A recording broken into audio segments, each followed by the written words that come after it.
안녕하세요. 시냇가 책방입니다. 저는 책방지기 한 걸음씩입니다.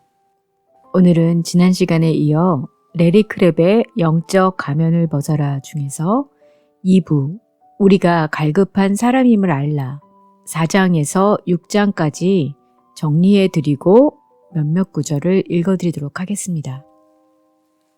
2부 우리가 갈급한 사람임을 알라 4장 누구든지 목마르거든. 우리가 하나님 앞에서 끊임없이 반응하면서 살기 위해서는 내면 세계를 들여다보는 것이 꼭 필요한데 그것이 그리스도인의 어떤 수준에 도달하는 것이나 행복을 추구하는 것을 이루기 위함은 아닙니다. 그것들은 성숙의 열매로 따라오는 것입니다. 날마다 우리가 겪는 갈등 뒤에는 만족을 갈급해야 하는 목마른 영혼이 있습니다.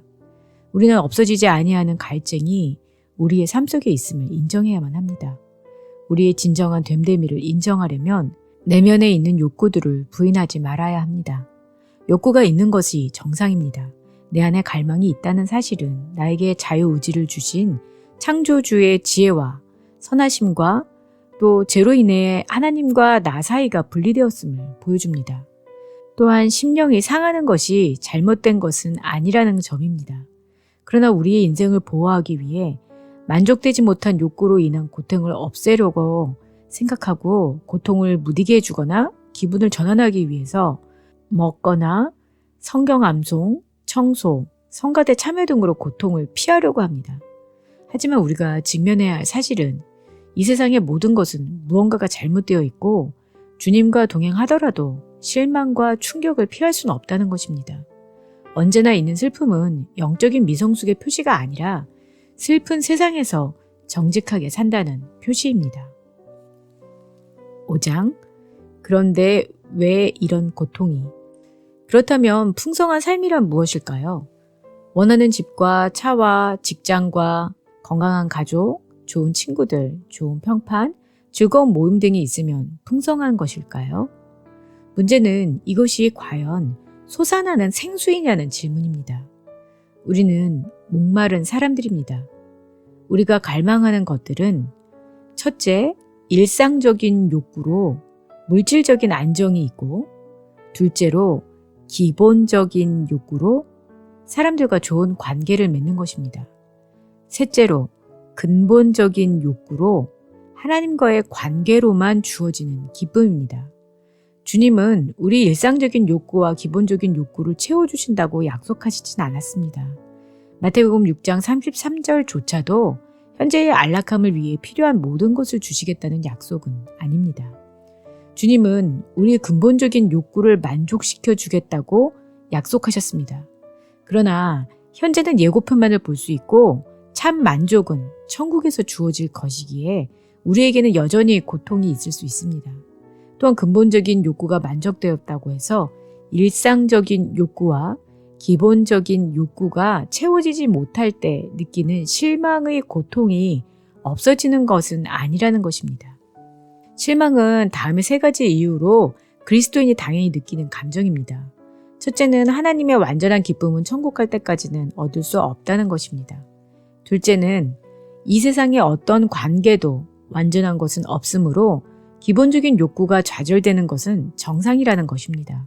셋째는 본성적으로 타락한 인생들은 하나님이 아닌 다른 것들, 즉 예를 들면 돈, 모범적인 자녀, 교회, 사랑하는 배우자, 성공적인 직업 등에서 근본적인 만족을 얻으려고 의지합니다. 그로 인한 좌절된 욕구의 고통이 커져서 원망, 두려움, 자기 비난, 낙심 등이 생기기도 합니다. 6장 우리의 목마름을 깨달음. 우리의 목마름을 직시해야 하는 이유는 첫째 그것은 짜릿함과 일시적이고 거짓된 만족을 주는 죄의 속박하는 힘으로부터 자유하게 해주기 때문입니다. 둘째, 우리가 실망했음을 깨닫게 해주어 더 깊은 인간관계를 맺도록 인도하기 때문입니다. 셋째는 하나님을 추구하는 열정을 북돋우며 다른 사람들을 효과적으로 주님께로 인도할 수 있게 해주기 때문입니다. 목마름을 직시하는 것에는 3단계가 있는데 첫 단계는 혼란을 인정하라는 것입니다. 이를 위해 어려운 질문을 해보고 교조주의나 쉬운 대답으로 혼란을 덮어버리지 말며 혼란이 당신을 믿음으로 이끌도록 하는 것입니다. 두 번째 단계는 실망을 인정하는 것입니다.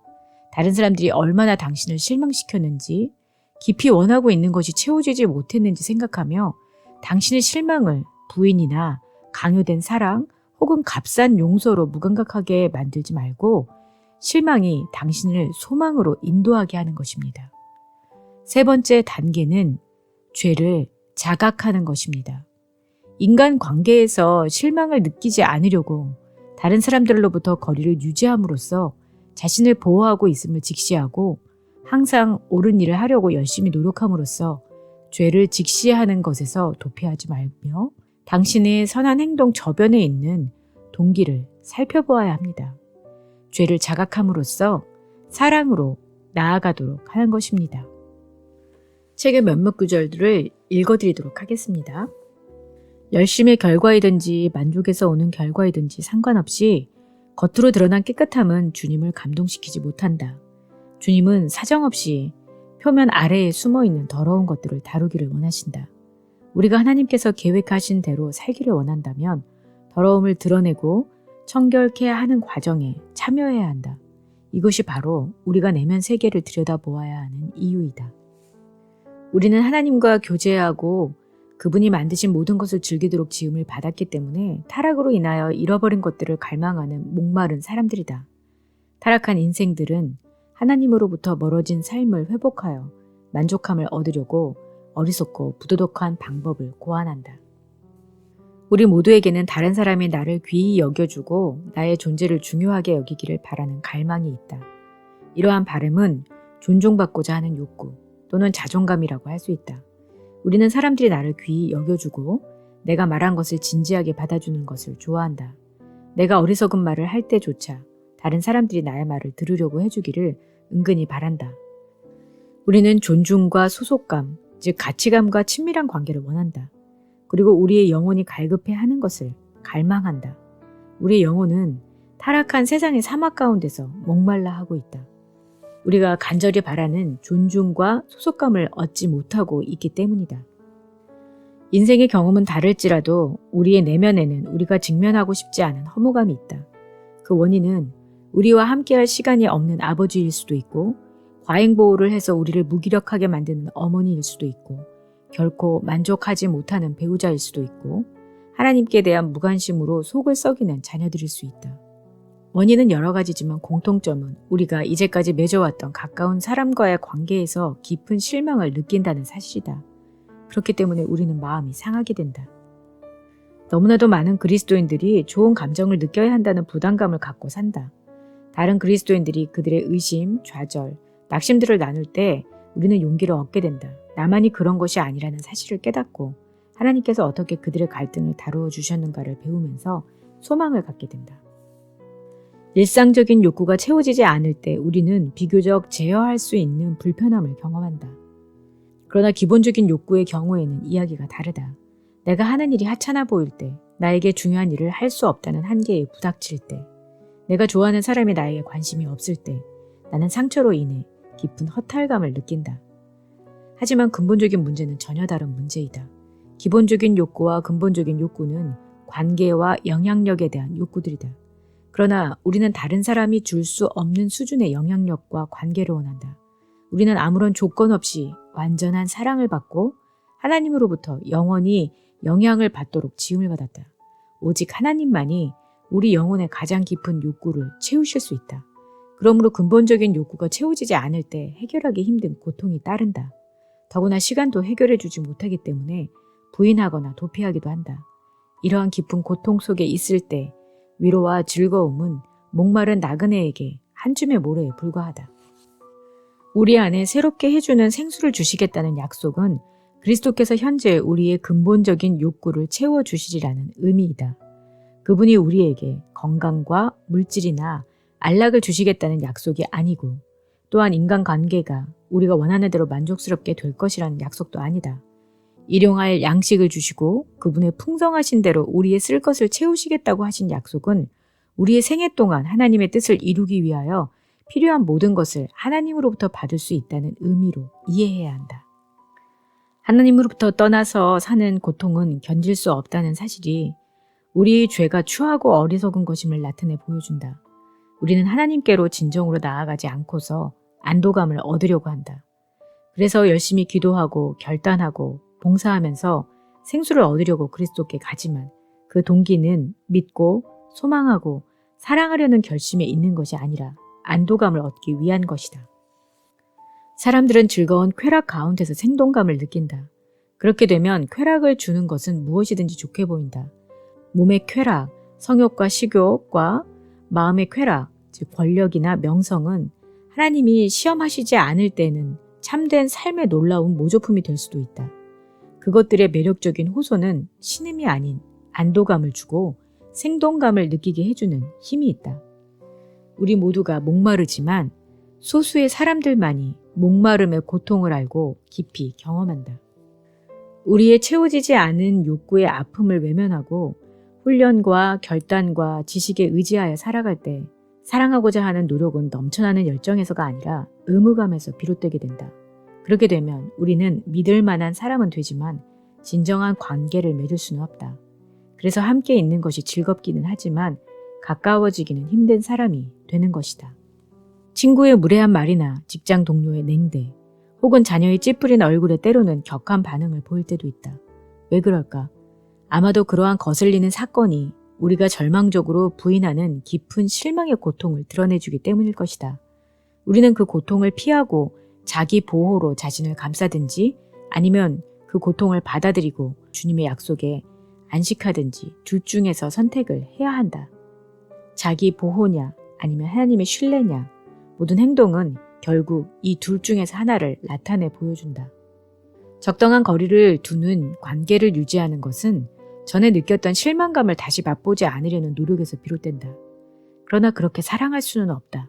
다만 고통을 피하는 것이 하나님과 다른 사람에게 친밀한 관계를 맺는 것보다 더 중요해 보이기 때문에 그렇게 노력할 뿐이다. 자기 보호로 인한 도피는 여러 형태로 나타날 수 있다. 어떤 아버지는 집에 있는 것보다 일하는 것이 더 편하게 느껴지기 때문에 너무 지나치게 일을 하기도 한다. 혹은 모든 가정일에 앞장서는 아버지도 있다. 그렇지만 이것들은 자기 보호이지 사랑이 아니다. 순수한 사랑이 아닌 자기 보호의 동기로 행한 친절한 행동은 거짓이나 감정 폭발이나 성적인 죄와 같이 불에 타서 없어질 것이다. 자기 보호는 미묘하지만 우리가 다른 사람에게 어떻게 행동해야 할지 동기를 부여해주기 때문에 심각하다. 친절함은 거절로부터 자신을 보호해준다. 유머는 우리를 외로움에서 피할 수 있도록 해준다.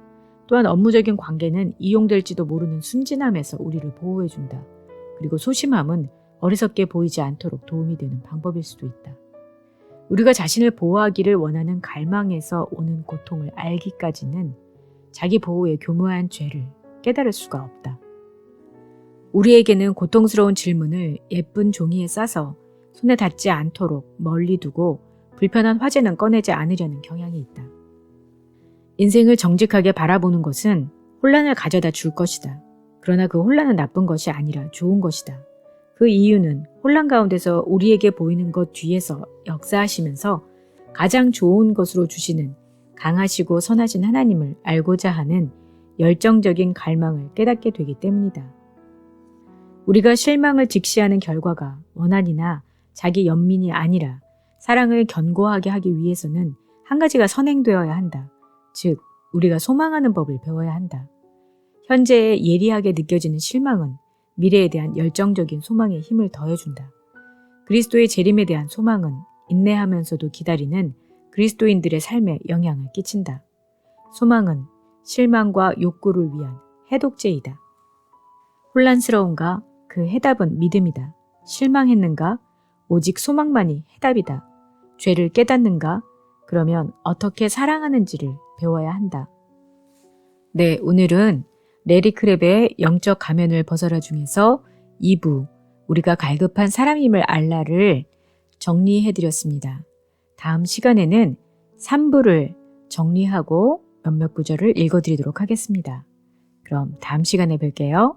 안녕히 계세요.